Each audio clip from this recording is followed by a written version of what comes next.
أعوذ بالله من الشيطان الرجيم بسم الله الرحمن الرحيم رب اشرح لي صدري ويسر لي أمري واحلل عقدة من لساني يفقهوا قولي آمین یا رب العالمین۔ توحید کا بیان چل رہا ہے۔ اللہ پاک فرماتے ہیں لا تدرکہ الابصار، اور نہیں پا سکتی اس کو آنکھیں، یعنی مخلوق کی آنکھیں اس کا احاطہ نہیں کر سکتی۔ وہو یدرک الابصار، اور وہ پاتا ہے آنکھوں کو۔ وَهُوَ اللطیف الخبیر، اور وہ نہایت باریک بین اور خبر رکھنے والا ہے۔ حضرت مولانا محمد شفیع صاحب روایت بار تعالیٰ کے بارے میں لکھتے ہیں کہ انسان کو اللہ تعالیٰ کی زیارت ہو سکتی ہے یا نہیں۔ اس مسئلے میں تمام اہل سنت والجماعت کا عقیدہ یہ ہے کہ اس دنیا میں اللہ تعالیٰ کی ذات کا مشاہدہ اور زیارت نہیں ہو سکتی۔ یہی وجہ ہے کہ حضرت موسیٰ نے جب یہ درخواست کی اللہ پاک سے کہ ربی ارینی، کہ میں پروردگار مجھے اپنی زیارت کروا دیجیے، تو جواب میں ارشاد ہوا لن ترانی، کہ آپ مجھے ہرگز نہیں دیکھ سکتے۔ تو ظاہر ہے کہ حضرت موسیٰ کو جب یہ جواب ملتا ہے تو پھر کسی انسان یا جن یا بشر کی کیا مجال ہے کہ اس کی نظر اللہ پاک کی زیارت کر سکے۔ لیکن آخرت میں مومنین کو اللہ تعالیٰ کی زیارت کا ہونا صحیح اور قوی احادیث سے ثابت ہے، جیسے قرآن پاک موجود ہے وجوہ یومئذ ناظرہ، کہ قیامت کے روز بہت سے چہرے تر و تازہ اور حشاش بشاش ہوں گے، اپنے رب کی طرف دیکھ رہے ہوں گے۔ البتہ کفار اور منکرین اس روز بھی سزا کے طور پر اللہ پاک کی زیارت نہیں کر سکیں گے، جیسے مطففین میں ہے کلا انہم عن ربہم یومئذ لمحجوبون، یعنی کفار اس روز اپنے رب کی زیارت سے محروم ہوں گے۔ آخرت میں اللہ پاک کی زیارت مختلف مقامات پر ہوگی، محشر میں بھی، جنت میں پہنچنے کے بعد بھی، اور اہل جنت کے لیے سب نعمتوں سے بڑی نعمت اللہ کی زیارت ہوگی۔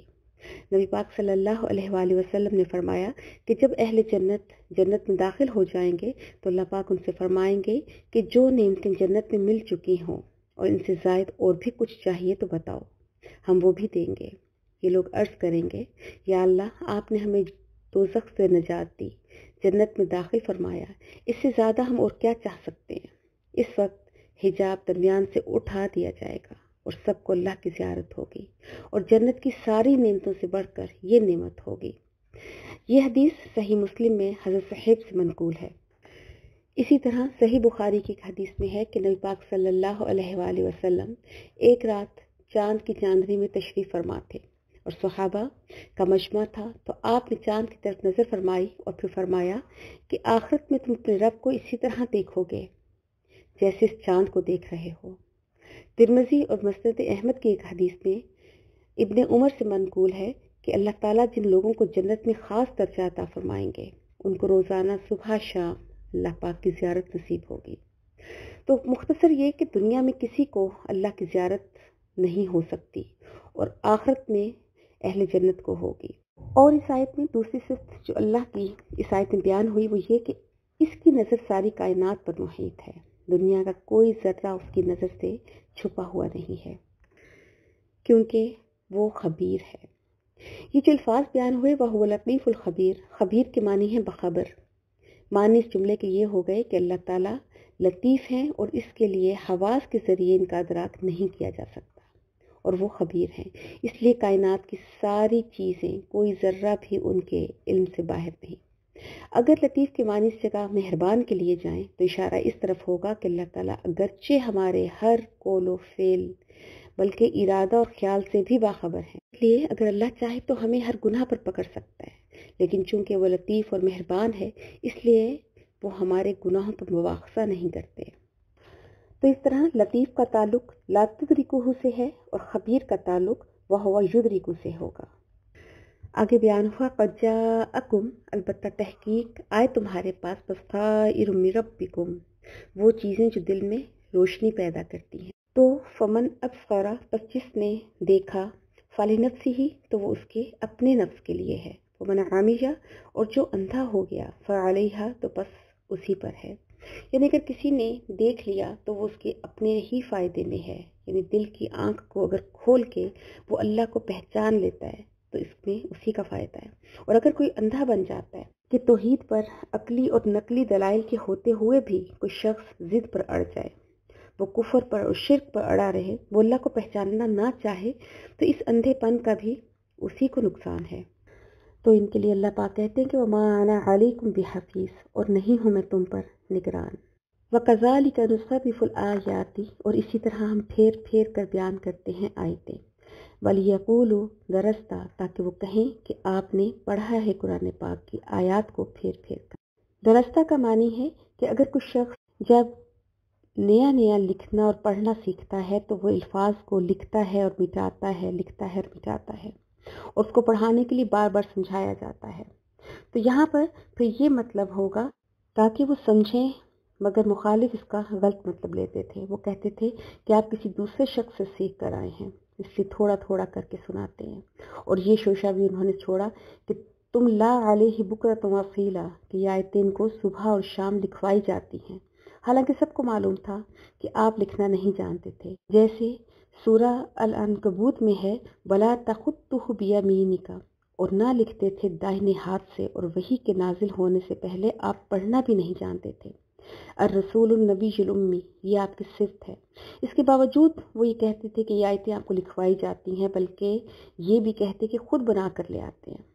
وَلِنُبَيِّنَهُ لِقَوْمٍ يَعْلَمُونَ، تاکہ ہم قرآن کو بیان کریں اس قوم کے لیے جو جانتی ہے اور علم سے کام لیتی ہے، اور جو نہیں جانتے اور علم سے کام نہیں لیتے تو ان کے لیے اس قرآن میں کچھ بھی نہیں ہے۔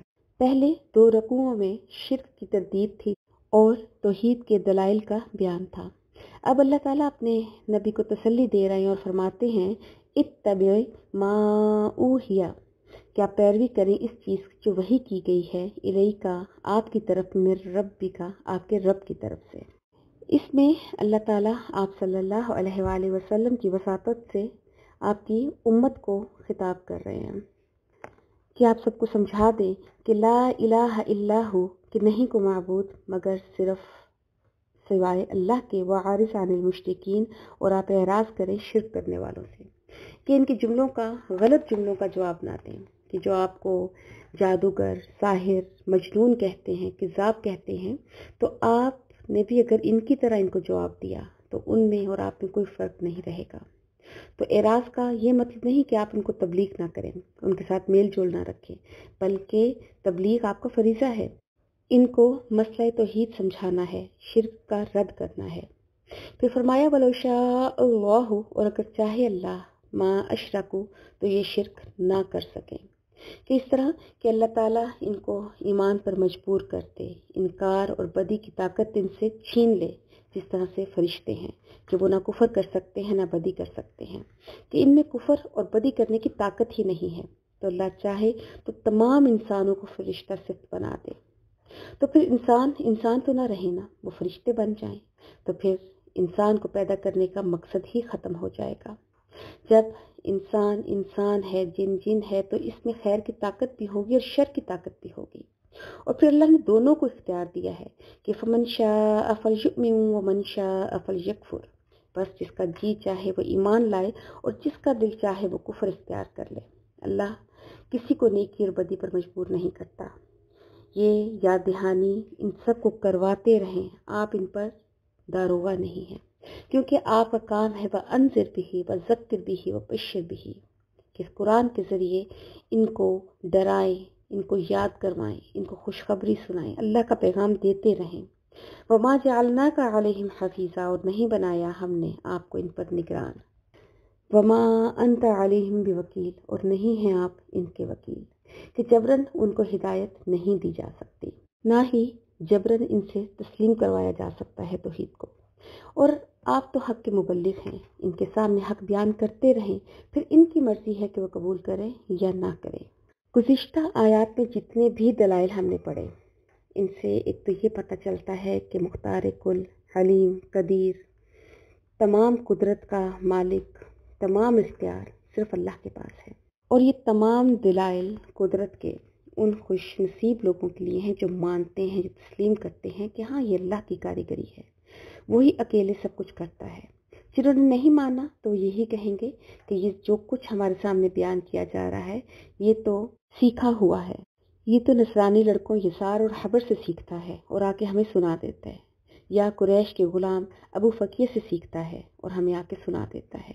کائنات کی سب چیزیں، تمام کائنات کا جو نظام ہے وہ اس چیز کی طرف توجہ دلاتا ہے کہ اگر ہم پھلوں کو، اناج کو، نباتات کو ہی صرف دیکھ لیں کہ جب بیج ڈالا جاتا ہے، پھل پکتا ہے، تیار ہوتا ہے، پھر جب وہ نکل رہا ہوتا ہے زمین سے تیار ہو کے، اس کے درمیانے زمانے کو دیکھنا، اس کے پکنے کے زمانے کو دیکھنا کہ کس طرح وہ ایک حالت سے دوسری حالت کی طرف منتقل ہوتا ہے، کیسے ایک رنگ سے دوسرا رنگ اس پر چڑھتا ہے، کیسے اس کے ذائقے بنتے ہیں، خوشبو پیدا ہوتی ہے، تو ان کو کرنے والی کوئی ذات ہے جو ان میں مٹھاس ڈالتی ہے، جو ایک جیسا پھل ہونے کے باوجود ذائقہ بدل جاتا ہے۔ یہ اللہ کی خلاقیت کا عمدہ شاہکار ہے۔ دو طرح کے شخص ہوتے ہیں، ایک تو وہ جس کے اندر طلب کی نفسیات ہو، وہ سچائی کی تلاش میں رہتا ہے، دوسرا وہ جو دنیا کا کوئی بھی دولت یا اقتدار کچھ حصہ پا کر یہ سمجھنے لگتا ہے کہ وہی سب سے بہترین ہے، اس کے اندر کوئی کمی نہیں۔ اور جب حق کی دعوت اٹھتی ہے، اس کو قرآن کی طرف بلایا جاتا ہے، تو اس کو قبول کرنے والے زیادہ تر پہلی قسم کے لوگ ہوتے ہیں۔ انسان اللہ تعالیٰ کو دل کی راہ سے پاتا ہے، وہ یقین کی آنکھ سے اس کو دیکھتا ہے۔ جو شخص بصیرت کی آنکھ سے دیکھ کر ماننے پر راضی ہو وہی خدا کو پاتا ہے، اور جو ظاہری آنکھ سے دیکھنے پر اصرار کرے وہ خدا کو کبھی نہیں پا سکتا۔ اور اللہ کی ذات کو سمجھنے کے لیے سب سے بہترین ذریعہ قرآن پاک ہے۔ اگر ہم قرآن کو سمجھ جائیں گے تو ہم خدا کو سمجھ جائیں گے۔ اللہ پاک سے دعا ہے کہ اللہ پاک ہماری باطنی آنکھ کو کھول دے، ہمارے اندر وہ بصیرت پیدا کر دے کہ ہم اللہ پاک کو پہچان سکیں، اللہ کی ذات کی وہ قدر کر سکیں کہ جیسے اس کا حق ہے۔ وآخر دعوانا ان الحمد للہ رب العالمین۔